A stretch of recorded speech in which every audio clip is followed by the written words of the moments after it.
Presyo nito ay hi guys, welcome back po sa ating YouTube channel. Ngayon naman sa video natin ay share ko naman sa inyo yung mga binili nating gamit para sa paggawa ng DIY na aparador. So tara guys, let's go. Ito yung mga gamit na binili natin. So ngayon ay isahin natin kung magkano yung presyo bawat isa. At saka itong plywood. So umpisahan muna natin dito sa ating plywood. So ito guys, bumili ako dito ng tatlong 3/4. Yan. So tatlo yung binili natin. At saka isang 1/4 din na marine plywood.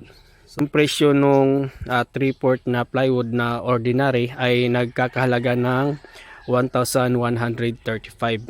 So tapos ito namang guys, itong 1/4 na plywood. So yung presyo nito ay 398. So yan guys, so kulang na lang ng 2 piso para magiging 400 yung presyo nito. Paalala lang guys, hindi ko ini-endorso yung Island na pintura.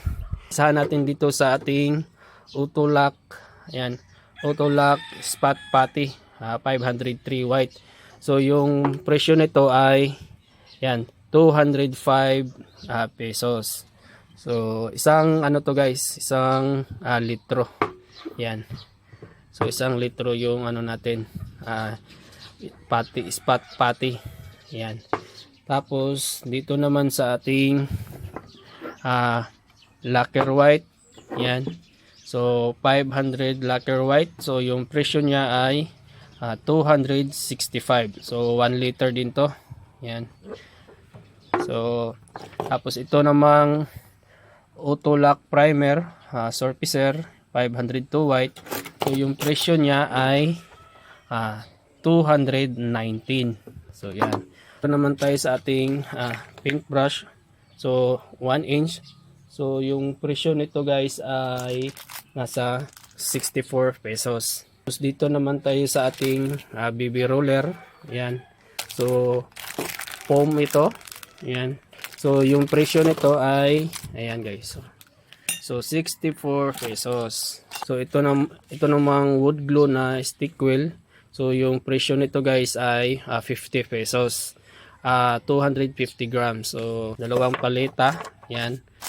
So panggamit nito sa natin guys, pagbabatak ng ating aparador. So pag nagpipinish tayo.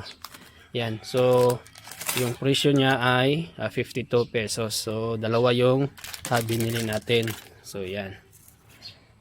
Tapos ito namang flap disc. Yung bili natin dito ay nagkakahalaga ng 59 pesos. So yan. So ginagamit natin to guys dun sa may mga kantuhan. So lang natin. Medyo pakikintabi lang natin para mawala yung makakapal na yung pinaglagarian. So tapos ito namang lacquer thinner. Ito namang lacquer thinner ay nagkakahalaga ng 59 pesos. So gamitin natin to pagka naglilinis tayo ng roller. Dito naman tayo sa liha. So yung run ay Norton, tapos yung number ay 240.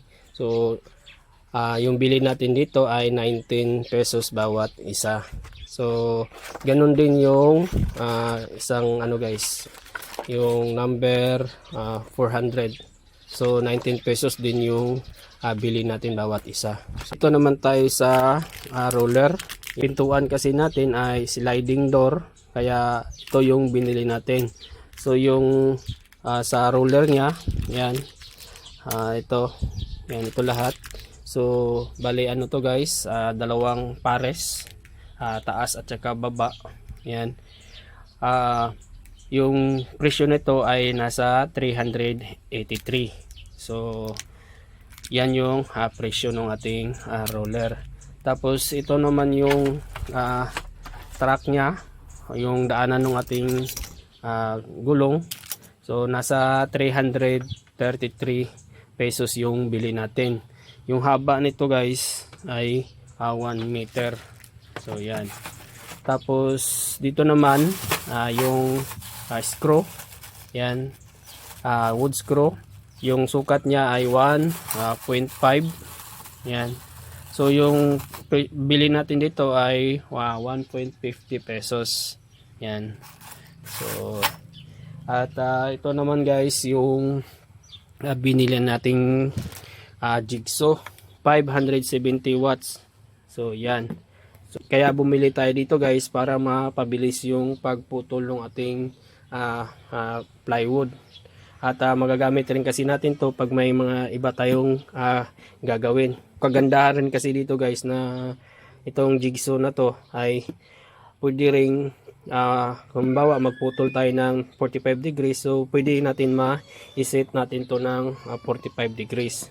At meron din kasing guide niya, so para pagka nagputol tayo diretso yung putol natin. So yan guys, guys, na i-share ko na sa inyo yung mga gamit na kakailangan natin sa paggawa ng DIY na aparador. At saka na at nabanggit ko na rin kung magkano rin yung mga presyo na binili natin.